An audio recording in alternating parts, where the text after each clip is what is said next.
Hello, my name is Michael Waldo. I'm a behavioral health psychologist in the primary care clinic in the Tang Center, and I'm delighted to have an opportunity to present a workshop for you on relationship enhancement communication skills.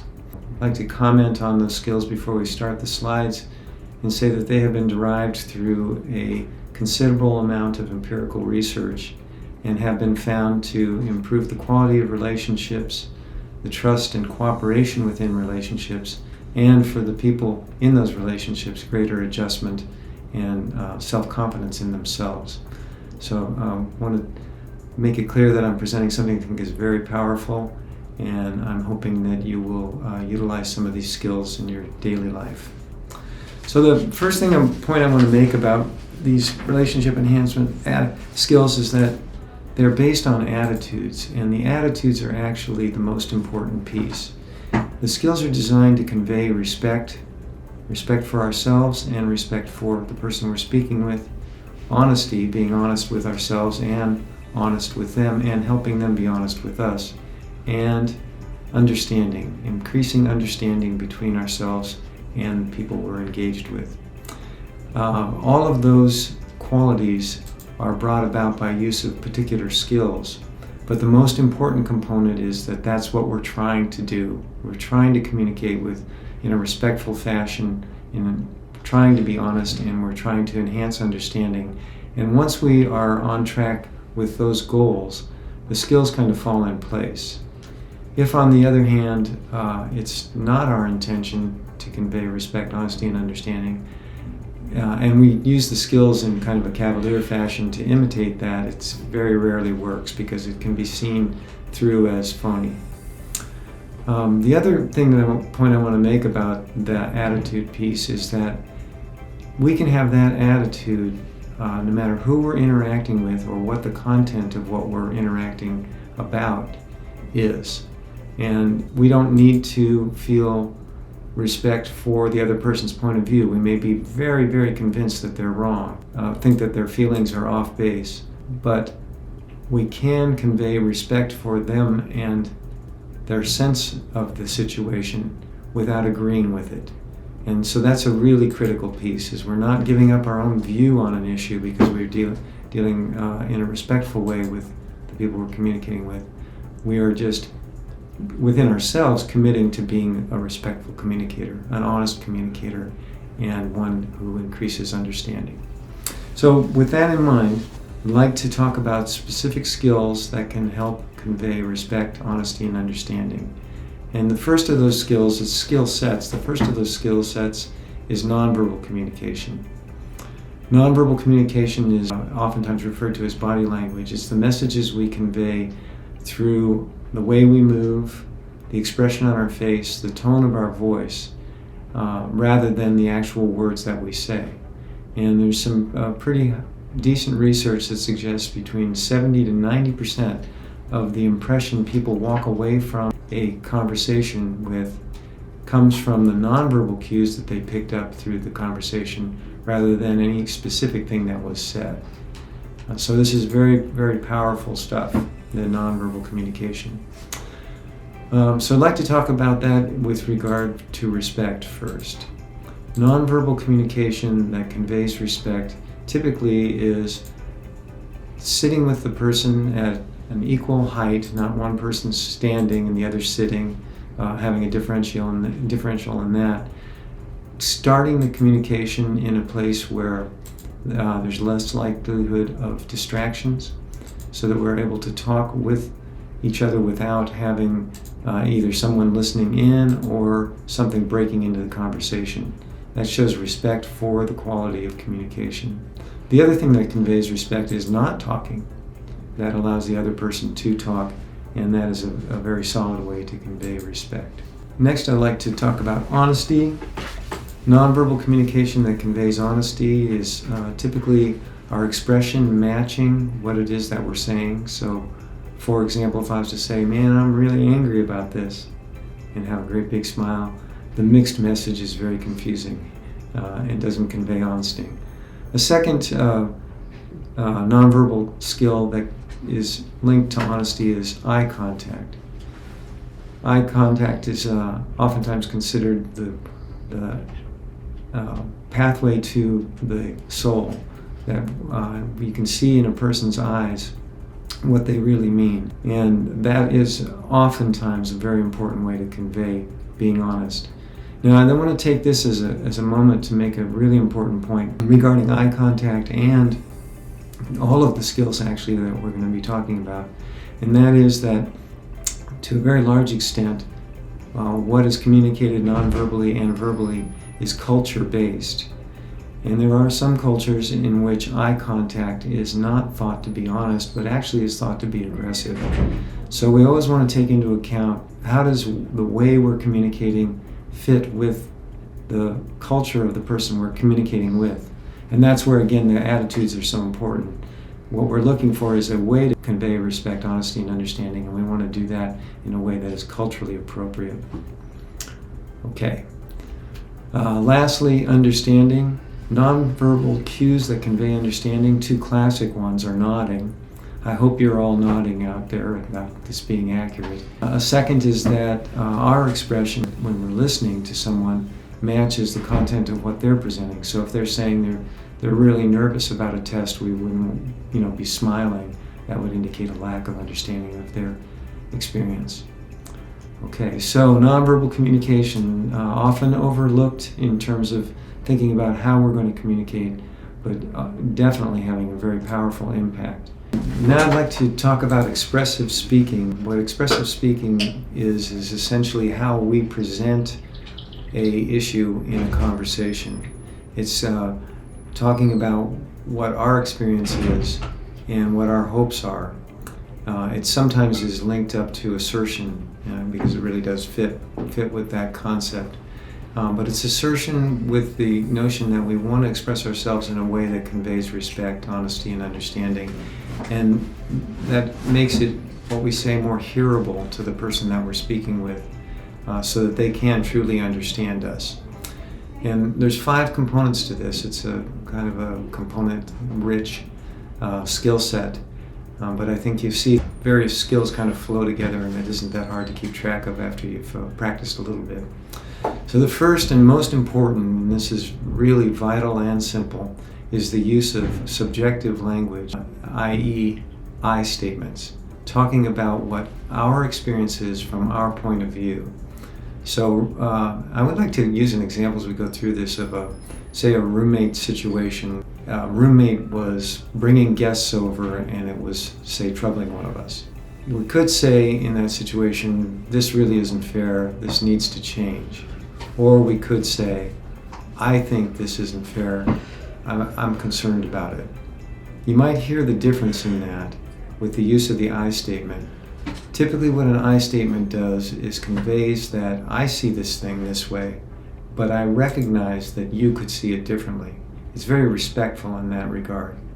Versus if I say, this is the way it is, it's rude, then that is not respecting the other person's possible point of view, and as a result making it much harder to hear.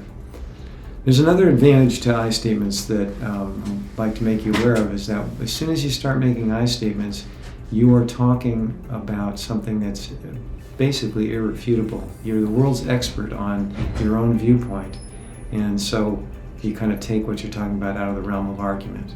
So for example, the roommate situation, if I said that's not fair, you shouldn't be doing that, that roommate could be thinking, and maybe saying, well, it is too fair, I pay for this room.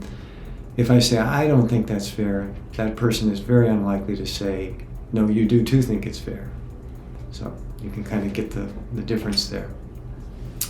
Second major component of the expressive speaking skills is the inclusion of feelings and the emotions that we experience. And the reason this is so important is because emotions are what drive an issue, that make the issue worth talking about. And if we share emotions, we're letting our partner know why this matters to us and why it's worth dealing with. For example, if I was to say, you really should not be doing that, versus if I was to say, I'm concerned about this and it's troubling me in how I'm able to use the room. You can maybe feel the difference in generating understanding and paying attention to the issue when you have the feelings. Yeah, the feelings is really about honesty, honestly sharing what the feelings are that we have. And the third component is use of examples to increase understanding. So if I was to say, you're hogging the room, having people over, and stop, the person I'm speaking with may not understand exactly where that's coming from. Like, what gives me that impression? If, on the other hand, I was to say, for example, last night when I got home at 11, you were here with someone, and I couldn't really enter the room.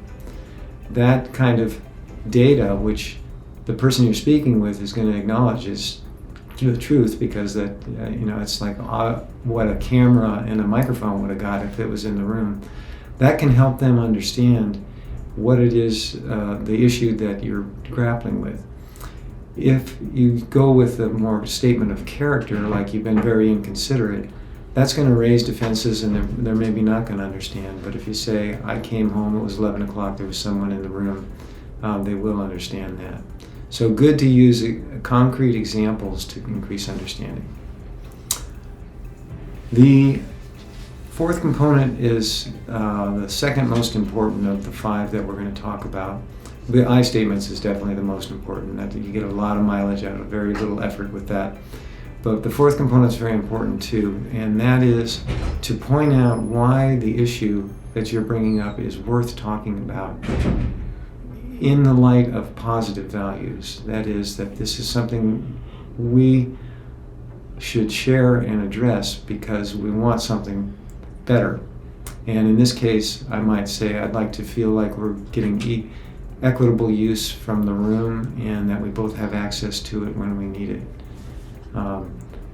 That being a statement about how I would like our relationship to be, in addition to how I'd like the situation to be. And that's going to turn what might be a negative conversation, hey, you're always in the room, you're taking it up, it's not fair, and points it in a more positive direction. I'd like for things to be fair between us. I'd like us both to feel comfortable. Sometimes it's hard to come up with what that positive thing is, but it's definitely worth doing because it turns the conversation around from problem to solution. Okay, and then the last component of expressive speaking is to either ask a question or make a suggestion that moves in the direction of solution.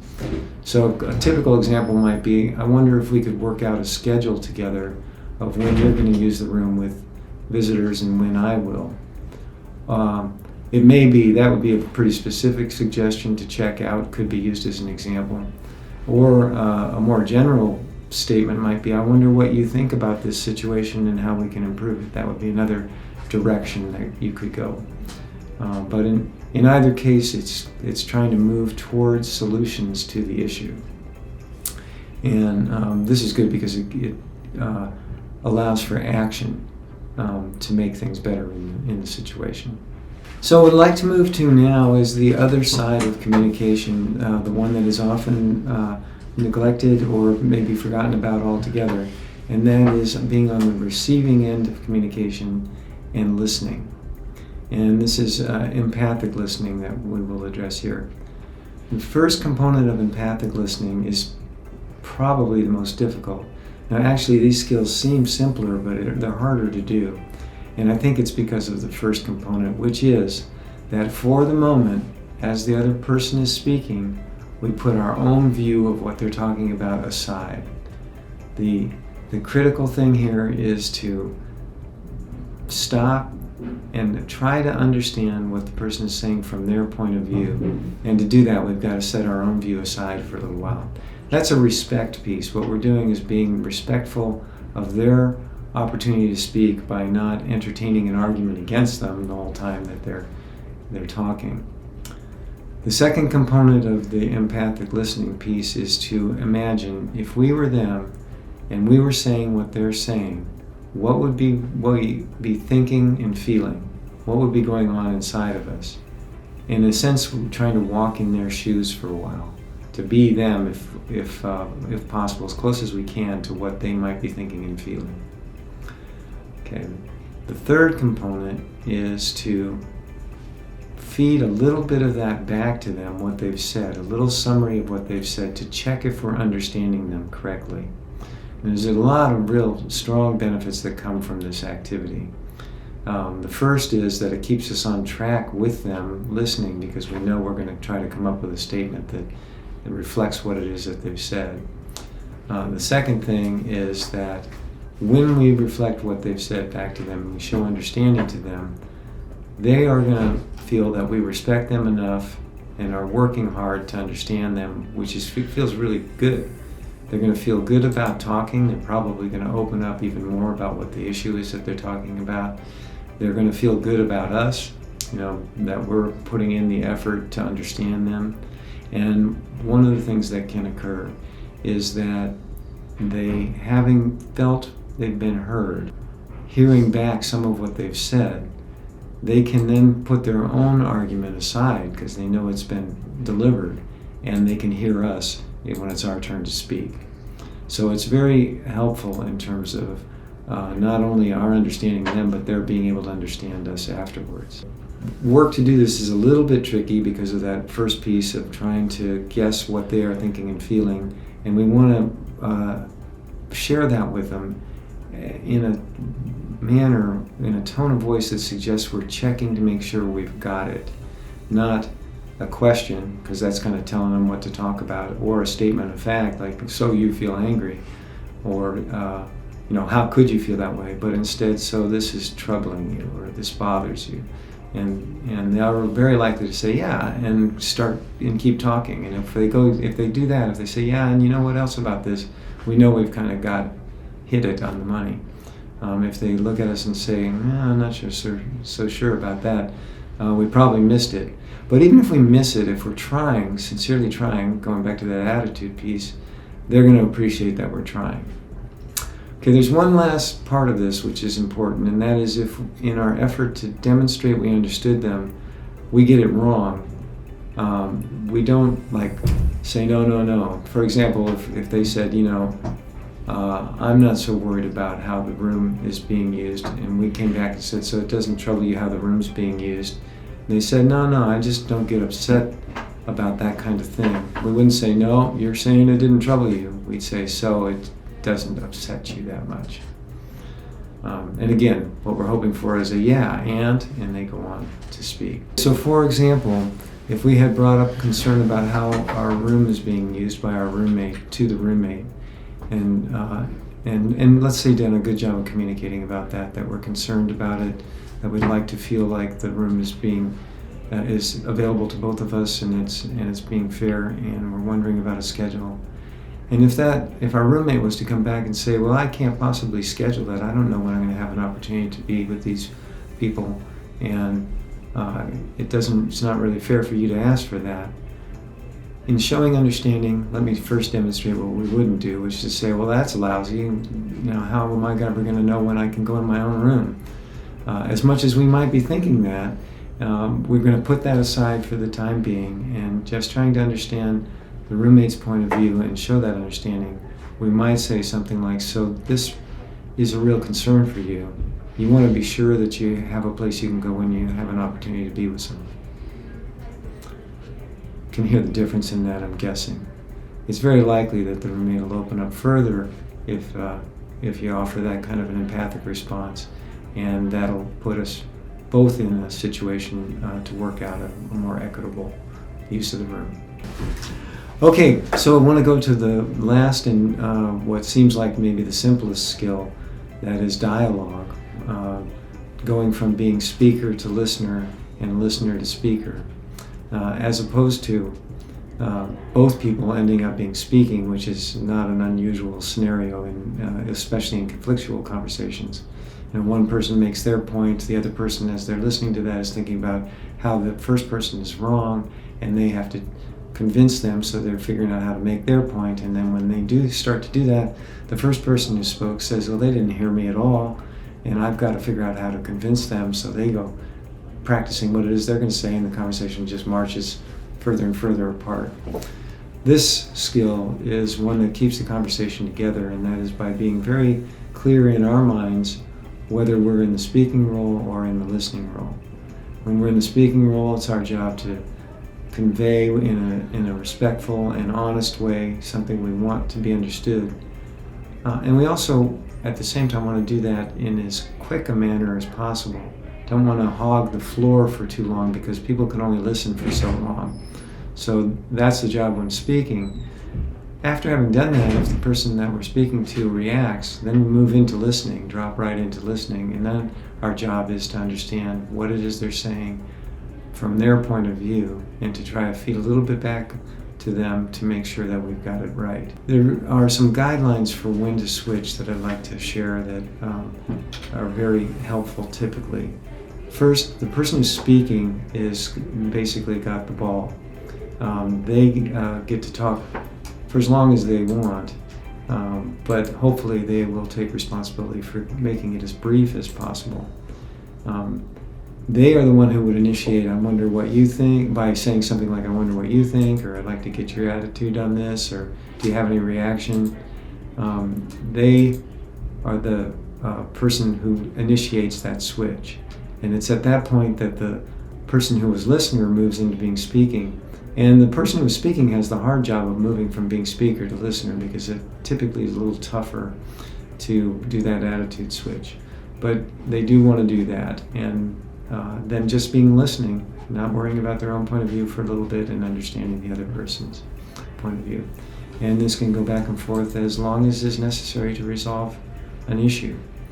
I do want to mention that if, as a listener, you're getting so upset that you can't really hear what the speaker is saying, that's one situation in which the listener might initiate a switch, because we don't want anybody sitting there acting like they're listening when they're not.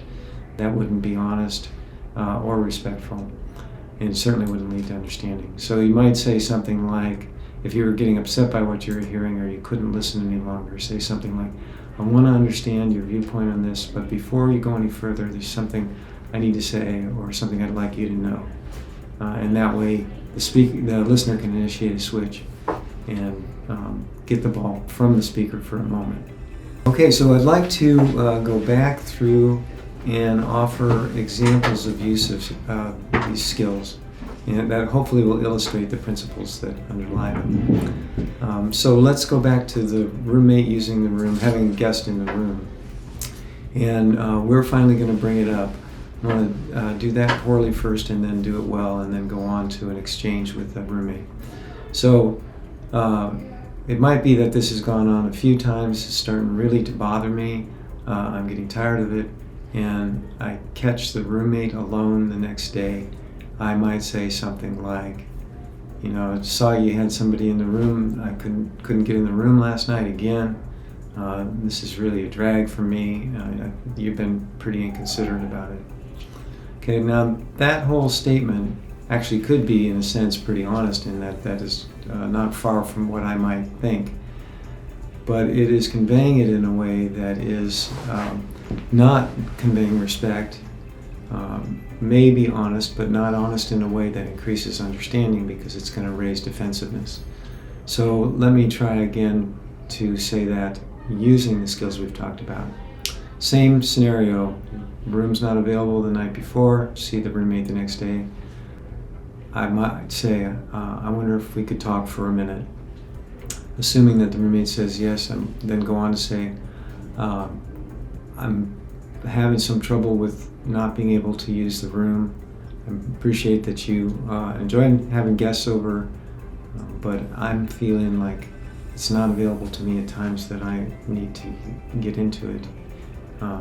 So for example, like last night when you had a friend over, I'd like to see us both be able to use the room in a way that we feel comfortable with and seems respectful to each other.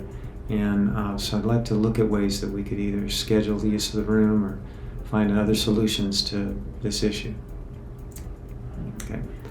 I'm hoping you could hear the difference in those, and imagine if you were the person on the receiving end of that, how would it feel to hear one or the other? Okay, I'd like to go on now to the listening end. So let's say that the roommate is, I would stop then and say, I wonder what you're thinking. The roommate says, well, I had no idea. You should have said something a while ago about that if it bothers you. Now, inside myself, I might say, well, that's pretty obvious. It's going to bother anybody. But that, again, would not be a good job in enhancing our communication, and it wouldn't be listening. So better, I might say, so you're kind of surprised to hear this. You thought if I was feeling this way, I would have brought it up sooner. I'm guessing that the roommate would say, yeah, I don't really want to inconvenience you, and didn't know what was going on. And so then if I was sticking with listening, and I would want to stick with listening, it would be something like, so this kind of caught you off guard. Okay. Typically they'd say, yeah. And then about that point say, well, what do we want to do with this? Or how do you want to work this out?